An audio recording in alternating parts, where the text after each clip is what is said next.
السلام علیکم ورحمۃ اللہ وبرکاتہ۔ وعلیکم السلام ورحمۃ اللہ وبرکاتہ۔ کہیے جناب، کیا حال ہے؟ حال تو اہل حال کا، بے حال و بدحال سے کیا حال دریافت کرتے ہیں؟ ارے بھائی، کیا بات ہے، کافی مدت سے زیارت ہی نہیں ہو رہی ہے۔ جی ہاں، آپ بھی مشغول اور میں بھی مشغول۔ میں نے تو اب اپنے یہاں اسکول سے فراغت کے بعد علی گڑھ یونیورسٹی میں داخلہ لیا ہے اور تاریخ کو اپنا موضوع بنایا ہے۔ اور آپ؟ فن قراءت کی تکمیل کے بعد اب قریب کے ایک مدرسے میں شعبہ تجوید و قراءت کی کچھ ٹوٹی پھوٹی خدمت کر رہا ہوں۔ اچھا، ماشاء اللہ، خدمت قرآن مبارک ہو۔ اور جیسا کہ میں نے عرض کیا، میرا موضوع تاریخ ہی ہے اور اسی سے کچھ طویل دلچسپی بھی ہے۔ کئی روز سے فن تجوید کی تاریخی حیثیت پر کچھ لکھنے پڑھنے کا خیال آتا رہتا ہے۔ آج قسمت سے آپ مل گئے تو آپ ہی سے اس موضوع کے متعلق معلومات حاصل کرنا چاہوں گا۔ بہت عمدہ موضوع ہے۔ قرآن مجید بھی سابقہ کی تاریخ کے عبرت آموز واقعہ سے بھرا پڑا ہے۔ مجھے بھی تاریخ پڑھنے کا بڑا شوق ہے، خصوصاً تاریخ اسلام کو دیکھتا ہی رہتا ہوں۔ خیر، بہرحال آپ اپنی دلچسپی کے مطابق سوالات فرمائیں، موقع پر یاد آئے گا عرض کروں گا۔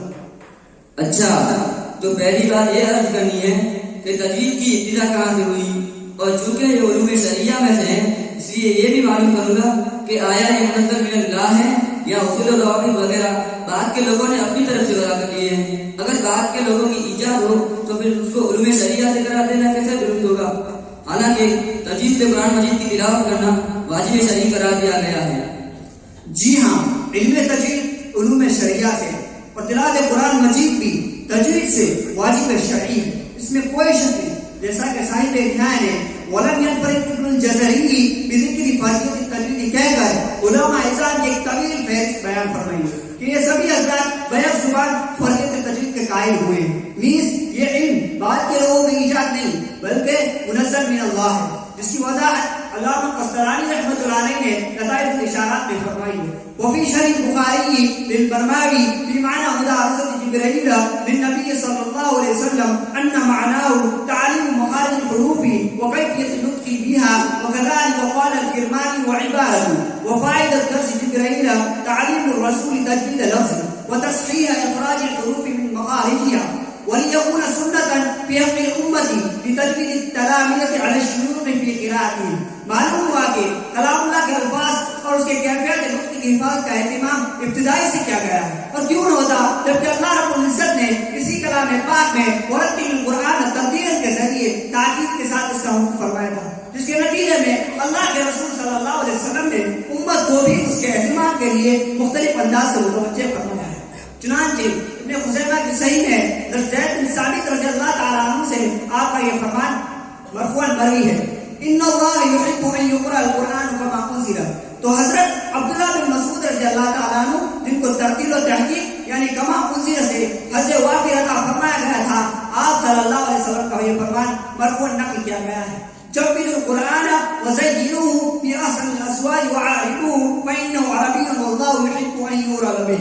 تو کہیں اللہ کے حبیب صلی اللہ علیہ وسلم نے تحریری پہلو اختیار فرماتے ہوئے امت کو اس کی طرف بطور خاص توجہ دلائی۔ چنانچہ ارشاد ہے رب قاری القرآن والقرآن یلعنو، کہ بسا اوقات لوگ تلاوت کرتے ہیں اور حال یہ ہوتا ہے کہ قرآن ان پر لعنت کرتا ہے، جبکہ بیچارہ بندہ تلاوت تو اس لیے کر رہا تھا کہ اس کو اس کے مولا حقیقی کی رضا نصیب ہو اور کام بن جائے، مگر اس بیچارے کو کہاں معلوم کہ اس کی لفظی کوتاہی اور اس کی طرف سے غفلت کے سبب اطلاع نبی صلی اللہ علیہ وسلم کے موجب وہ اپنی اسی تلاوت کے باعث بجائے اس کے کہ اس کو رضا الہی نصیب ہوتی مرید لعنت بنتا ہے۔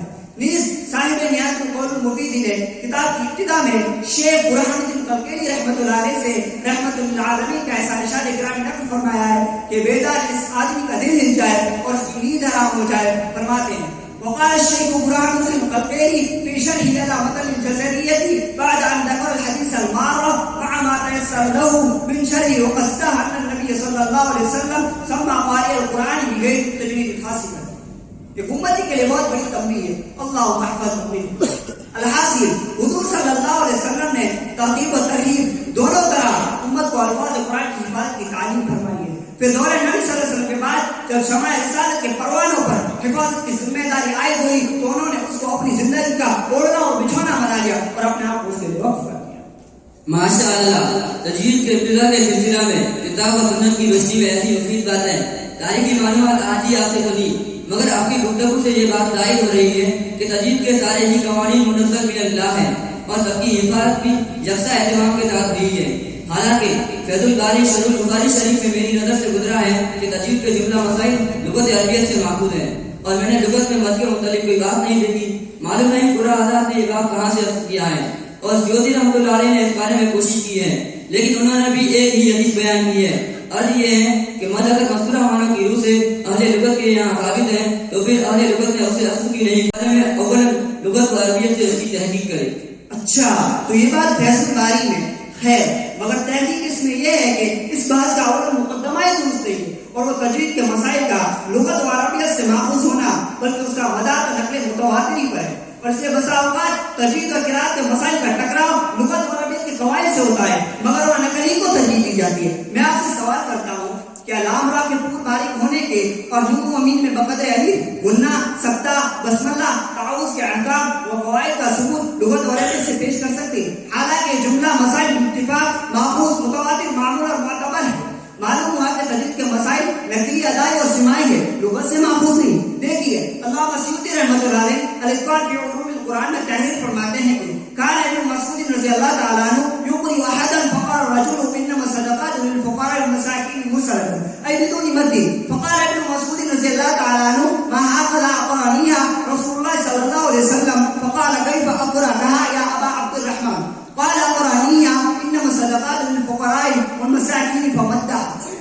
حالانکہ للفقراء پر مد نہ کرنے سے معنی میں کوئی فرق نہیں پڑتا، مگر چونکہ لسان نبوت علی صاحب الصلاۃ والسلام سے مد کے ساتھ لفظ کیا تھا تو اس کے خلاف کیسے تعلیم کر سکتے ہیں؟ اسی طرح مولانا ظفر احمد عثمانی رحمۃ اللہ علیہ قیلہ و سنن میں تحریر فرماتے ہیں کہ قطبہ بن مالک فرماتے ہیں سمعت رسول اللہ صلی اللہ علیہ وسلم قرأ فی الفجر قاف فمر بهذا الحرف الهاء النزيد، فمد نزيد یعنی نزيد پر مد عارض وقفی فرمایا۔ اسی طرح صاحب نہایا حضرت انس رضی اللہ تعالیٰ عنہ کی روایت نقل فرماتے ہیں من قال لا الہ الا اللہ ومدہ مدہ اربعۃ آلاف ذنب۔ علامہ جزر رحمۃ اللہ علیہ فرماتے ہیں کہ روایت اگر ضعیف ہے اور فضائل اعمال میں معتبر ہے۔ اچھا، تو یہ بات اس میں مت کی آ گئی تھی جو کافی مدنی تو گئی، اصل تو ہم اس کے تاریخی پہلو پر بات کر رہے تھے۔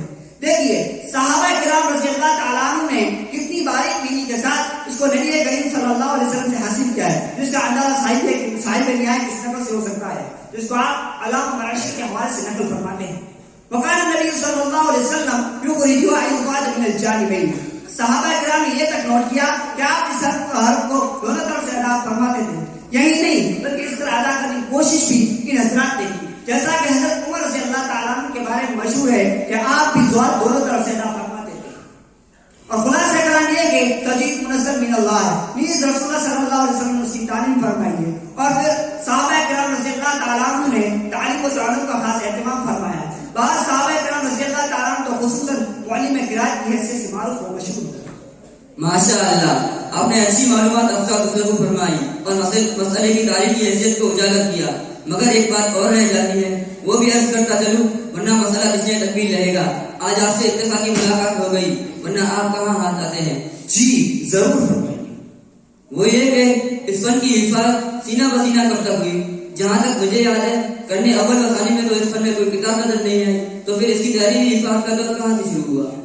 اس سلسلے میں جو کچھ میری نظر سے گزرا ہے اس کا خلاصہ عرض کروں، اور وہ یہ کہ اہل عرب چونکہ ارباب لسان تھے تو قرآن کریم کو وہ اپنے فطری ملکہ اور پیدائش کی ابتدا سے عربی لغت کے طرق و اصول کے موافق تلاوت کر لیتے تھے، لہذا ان کو تو کسی قسم کے قواعد و ضوابط تجوید کی چندہ حاجت نہ تھی۔ لیکن جب فتوحات اسلامی کا دائرہ وسیع ہونے لگا اور اسلام عرب سے نکل کر عجم میں بھی پہنچا اور اہل عجم کو کتاب مجید کی تلاوت کی نوبت آئی، ادھر اہل عجم اہل لسان تھے نہیں، اس لیے عربیت کے قوانین و ضوابط سے ناشنا تھے، لہذا تلاوت کا قرآن کریم کی لفظی فساد و عربیت متاثر ہونے لگی اور ائمہ کرام و علماء کو مذکور عدائد کی حفاظت کے لیے خطرہ محسوس ہونے لگا، لہذا انہوں نے ایسے قواعد و اصول کے وضع کرنے کو ضرور سمجھا جس سے اہل عجم بھی صحیح و فصیح عربی ادا پر قادر ہو کر الذین آتیناہم الکتاب یتلونہ حق تلاوتہ میں داخل ہو جائے، نیز تلاوت پر وارد تمام بشاروں کے مستحق ہو جائے۔ چنانچہ دیگر فنون کی طرح اس پر بھی باضابطہ تصنیف و تحریر کا سلسلہ صحابہ کرام و تابعین نظام کے بعد شروع ہوا ہے، اور غالبی خیال یہ ہے کہ اس فن پر تحریری کام دوسری صدی کے وسط سے شروع ہے. اس میں کبار نواز سے علامہ خلیل احمد بصری سے کوئے اترو فرا مبرد جیسی شخصیت کو اولیت حاصل ہے، مگر ان سب میں بھی تقدم و فوقیت امام خلیل احمد بصری کو حاصل ہے. آپ نے صحابہ کرام و تابع نظام کی ادائیگیوں اور حروف قرآنیہ کی منقولہ الفاظ کو الفاظ و عبارت کا جامع پہنا ہے.